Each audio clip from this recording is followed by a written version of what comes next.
এখানে নিখুঁত একটা নকশা দেখতে পাচ্ছি, যেটার এখনো পুরাটাই বিলুপ্ত হয়ে যেতে যাচ্ছে বলে কিছুটা থেকে গেছে। তার মধ্যে থেকে আমরা কিছুটা নকশা দেখতে পাচ্ছি, যে যাচ্ছে বলে কিছুটা গোধূলির আলোর মতো, হ্যাঁ গোধূলির আলোর মতো যাচ্ছে তবু একটু আলোখানে রেখে যাচ্ছে।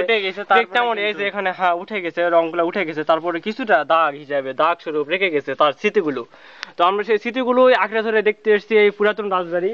তো আমরা পিছনে রাজবাড়িটা, আমরা পুরাটাই রাজবাড়ি এখান থেকে দেখাবো, যে এখান থেকে রাজবাড়িটা কিন্তু এটা আমাদের অনেক উঁচু ছিল, তো এক পর্যায়ে এটা মাটির নিচে তলিয়ে যাওয়ার কারণে এটা অনেক এখন ছোট হয়ে গেছে। আমরা পুরো রাজবাড়িটা এখন দেখাচ্ছি। পুরো রাজবাড়ি এখানে সংস্কার করে গাছ লাগানো হয়েছে, আপনারা দেখতে পাচ্ছেন যে এখানে অনেক গাছও রয়েছে।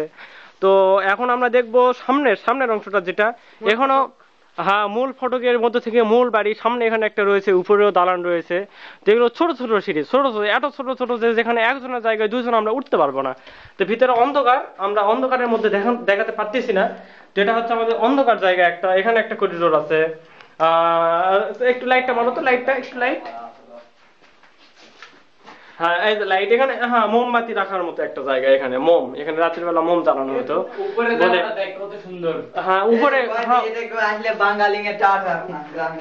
হ্যাঁ এখানে আসলে হ্যাঁ মোবাইলের টাওয়ারের একটা জিনিস এখানে আছে। আপনারা কি বাংলালিংক সিম নিয়ে আসলে বাংলালিংকের টাওয়ার এখানে পাবেন না, কিন্তু গ্রামীণ সিম যদি আপনারা নিয়ে এখানে আসেন তাহলে গ্রামীণের সিম পাবেন।